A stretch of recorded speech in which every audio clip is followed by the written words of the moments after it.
السلام علیکم ورحمۃ اللہ وبرکاتہ۔ آج ہم نے اپنا چینل سٹارٹ کیا ہے جس پہ ہم بہت سارے ایریاز پہ باتیں کریں گے۔ فار ایگزامپل ہم ڈفرینٹ قسم کے بلاگس بنائیں گے اور اس کے اوپر ہم آپ کو ڈفرینٹ انفارمیشن پاس آن کریں گے۔ بیسکلی اس چینل کو بنانے کا بیسک مقصد یہ ہے کہ آپ تک politics, education, science, space, travelling اور بہت کچھ لائک سوشل ایجوکیشن، آپ کی مورل پولیسنگ، اس کے اوپر بھی بات کی جائے۔ سو پلیز یاد سے ہمیں سبسکرائب کریں تاکہ آپ تک ہماری اپڈیٹس پہنچتی رہیں۔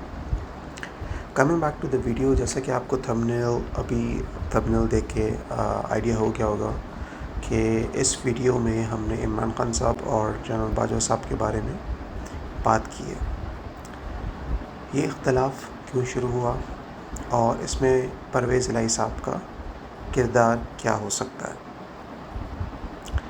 اس سے بیشتر کہ میں آگے بڑھوں اور میں اس چیز کو کنسیڈر کروں کہ اس میں کون کون انوالو ہے اور کیا ہو سکتا ہے، میرے ذہن میں کچھ سوال آتے ہیں جو کہ میں آپ کے ساتھ شیئر کرنا چاہوں گا۔ پہلا سوال یہ ہے کہ کیا عمران خان صاحب اب ریٹائرڈ آرمی جنرل باجوہ صاحب کے خلاف کیوں بول رہے ہیں؟ ایک بہت بڑا سوال ہے جس کا جواب موسٹ لائکلی ہم سب کو نہیں اندازہ، لیکن اس کے اوپر ہم تھوڑی سی بات کریں گے۔ اس کے بعد عمران خان صاحب کیا چاہتے ہیں in the current scenario. The third point وچ از کیا ریٹائرڈ باجوہ صاحب کا کوئی ہاتھ ہے عمران خان صاحب کی حکومت گرانے میں، یس اور نو۔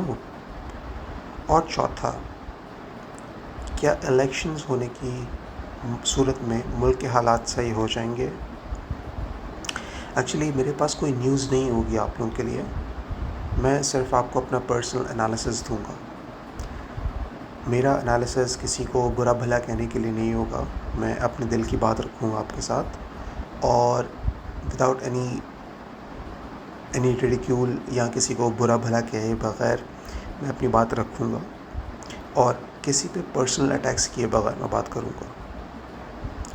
کیونکہ آپ دیکھتے ہوں گے کہ بہت سارے ہمارے میڈیا اینکرز اور نیوز چینلز کسی نہ کسی کی سائڈ لیتے ہیں۔ کچھ لوگ عمران خان صاحب کی سائڈ لیتے ہیں، کچھ لوگ پی ایم ایل نون کی سائڈ لیتے ہیں، کچھ لوگ پیپلز پارٹی کی سائڈ لیتے ہیں۔ اسی طریقے سے کچھ لوگ جب عمران خان صاحب کی اگر ہم بات کریں تو جب وہ اس میں تھے، گورنمنٹ میں تھے، تو اس وقت وہ جنرل باجوہ صاحب کو پریز کرتے تھے، لیکن جیسے ہی وہ باہر نکلے تو اس کے بعد وہ ان کے خلاف ہو گئے۔ سیم ایز نواز شریف صاحب نے بھی یہی کیا۔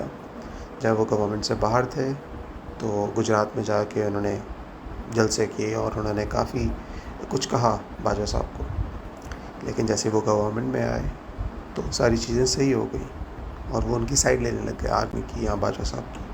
So same cases every where. تو اس میں آپ کو صرف اور صرف اپنا انالیسس دوں گا۔ Coming back to the first question کہ عمران خان صاحب اور جنرل باجوہ کے خلاف اب کیوں بول رہے ہیں؟ آئی تھنک عمران خان صاحب یہ کنسیڈر کر رہے ہیں کہ وہ اسمبلیز، جو دو اسمبلیز ہیں پنجاب کی اور کے پی کے کی، وہ انہیں تحلیل کرنا چاہتے ہیں، اور جب وہ ان دو اسمبلیوں کو تحلیل کرنا چاہیں گے تو اس کے بعد ایک بہت بڑا میجورٹی اراؤنڈ 56% سے لے کے 65% کے درمیان، کیونکہ اس کی کوئی اسپیسیفسٹی نہیں ہے کہ کتنے پرسنٹیج آپ کی سیٹس انکلوڈ ہوتی ہیں اس میں، تو ہم اس کو اوپن رکھتے ہوئے پرسنٹیج وائز بات کریں گے۔ 56 to 65% کے درمیان آپ کے پاس یہ سیٹس ہیں جو کہ جو کہ پروونشل اسمبلیز کی خالی کرنے جا رہے ہیں وہ لوگ۔ جب یہ ٹوٹیں گی تو اس کے بعد انہیں الیکشن موڈ میں آنا ہوگا اور انہیں جیتنا ہوگا، تو وہ اس چیز کے لیے ایک نیریٹو بلڈ کر رہے ہیں کہ ہماری حکومتوں کو جو پہلے گرایا گیا اس میں باجوہ صاحب کا کردار ہے۔ اس میں میں ایک چیز ایڈ کرتا چلوں کہ عمران خان صاحب کو چاہیے تھا، اور میرے خیال سے میں کسی کی سائڈ نہیں لوں گا، لیکن میں یہ ضرور چاہوں گا کہ یہ چیز کلیئرٹی کے ساتھ سامنے آئے کہ عمران خان صاحب کو چاہیے تھا کہ جس وقت حکومت گرانے کا ٹائم تھا وہ اس وقت حکومت گراتے.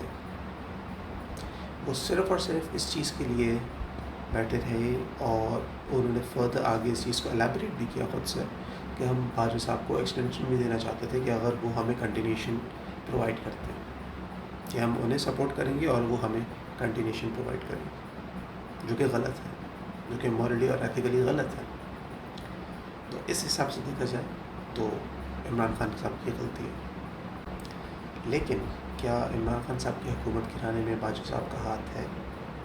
I consider yes, because army ایک ایسا انسٹیٹیوشن ہے جس کی مرضی کے بغیر پاکستان میں، اسپیشلی پاکستان میں، کچھ نہیں ہو سکتا. اور آپ جس کنٹری میں بھی چلے جائیں، آپ بھلے ہی دنیا کی کسی بھی کنٹری میں ہوں، اس کی جو آرم فورسز ہیں ان کی پالیٹکس میں ڈائریکٹلی یا انڈائریکٹلی ایک بہت بڑا ہاتھ ہوتا ہے. ان کی پالیسی میکنگ میں، ان کے فارن پالیسیز کے اندر، ان کی اکنامک پالیسیز کے اندر بہت بڑا ہاتھ ہوتا ہے کہ کتنی percentage of G D P فوج کو جائے گی، کتنی percentage of G D P population کی طرف جائے گی، کتنی پرسنٹ آپ کی ڈیولپمنٹ ہوگی. یہ ساری چیزیں کنسیڈر کرتی ہیں. اس کے ساتھ ساتھ جب آپ یہ ساری چیزیں سوچتے ہیں تو اس کے ساتھ ساتھ آپ کو کیا فیل ہوتا ہے کہ ایک فائنل سوال جو کہ میرے ذہن میں آتا ہے کہ کیا الیکشن ہونے سے یہ جو سارے مسئلے مسائل ہیں ہمارے ڈالرز کے، ہماری اس وقت جو آئی ایم ایف کے پاس ہم جا کے ساری چیزیں کر رہے ہیں، پیسے مانگ رہے ہیں ان سے، تو کیا یہ ساری چیزیں ختم ہو جائیں گی؟ I don't think so.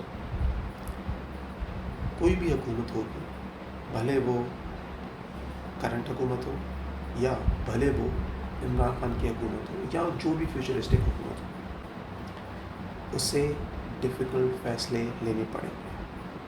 For example I think میرے حساب سے ایک پرسپیکٹو میں دیکھا جائے تو پرائر ٹو 7 months، 7 مہینے سے پہلے حکومت چل رہی تھی، بہت اچھا نہیں کر رہی تھی لیکن اتنا برا بھی نہیں کر رہی تھی. کم از کم آپ کے پیٹرول کے ریٹس ایک جگہ پہ تھے، آپ کا ڈالر ریٹ اسٹیبل تھے، آپ کو اس طرح کا ڈیفالٹ کا خطرہ نہیں تھا. اس وقت آپ کی ایک پروگریسو اکانومی تھی جس کی G D P per capita income جو ہے وہ اپروکس 5.9 ٹو اراؤنڈ کچھ کہتے ہیں 5.7، کچھ کہتے ہیں 5.9. I will consider okay take the least one 5.6 at least. تو 5.6 is a good sum which is like the economy is going in good trajectory. تو اس بیس کے اوپر اگر ہم اس چیز کو کنسیڈر کریں تو اکانومی صحیح جا رہی تھی. تو اس وقت حکومت کو 5 سال پورے کر دینے چاہیے تھے کہ آپ 5 سال پورے کیجیے، آپ اپنی اکنامک پالیسیز کو امپلیمنٹ کیجیے اور جو بھی اس کا رزلٹ آئے گا اس کے بعد عوام فیصلہ کریں گے. لیکن اس وقت اس چیز کو روکا گیا اور اس کا جو امپیکٹ ہے وہ یہ کہ اب آپ دیکھ رہے ہیں کہ ایک انسٹیبل حکومت ہے. ایون دو شہباز شریف صاحب کچھ بھی کوشش کریں گے کہ وہ کچھ نہ کچھ اچھا کریں، لیکن وہ نہیں کر پائیں گے. اور اب جتنا بھی بلیم ہے عمران خان صاحب کا، جو economic policies for example in کے خلاف انہوں نے غلط کی تھی، جو کہ وہ خود بھی مانتے ہیں کہ غلط ہوئی ان سے، تو وہ بھی سارے کا سارا بلیم جو ہے وہ شفٹ ہو چکا ہے اس کرنٹ حکومت کو. میں اگر اس سب چیز کو سمرائز کروں تو الیکشنز کے ہونے کے باوجود بھی آپ کو اپنی تھنکنگ پیٹرن چینج کرنا ہوگا. پاکستانی آن دا ہول ان کو سوچنا ہوگا کہ کیا وہ ایک پروگریسو کنٹری میں رہنا چاہتے ہیں یا وہ صرف اور صرف یعنی کہ تفریح کرنا چاہتے ہیں اور انہیں صرف اور صرف مستیاں کرنی ہیں، انہیں کوئی پروڈکٹیو کام نہیں کرنا. جیسے کہ ہماری یوتھ ہے وہ صرف اور صرف 9 to 5 کام کر کے بڑی خوش ہے، وہ کچھ بھی پروڈکٹیو نہیں کرتے، انہیں ایسا فیل نہیں ہوتا کہ وہ کچھ پروڈکٹیو کر رہے ہیں جس کی وجہ سے وہ آگے بڑھ سکیں، جو کہ ایک بہت بڑی لیکنگ ہے. سیم ایز دیٹ اگر میں کہوں کہ عمران خان صاحب کو بھی یہ کنسیڈر کرنا ہوگا کہ ان کے اگر وہ حکومت میں آتے ہیں، جو بھی حکومت میں آتا ہے، اس کے آنے کے 2 سال 2.5 سال ایٹ لیسٹ 2.5 سال جو ہیں وہ بہت ہی کریٹیکل ہوں گے.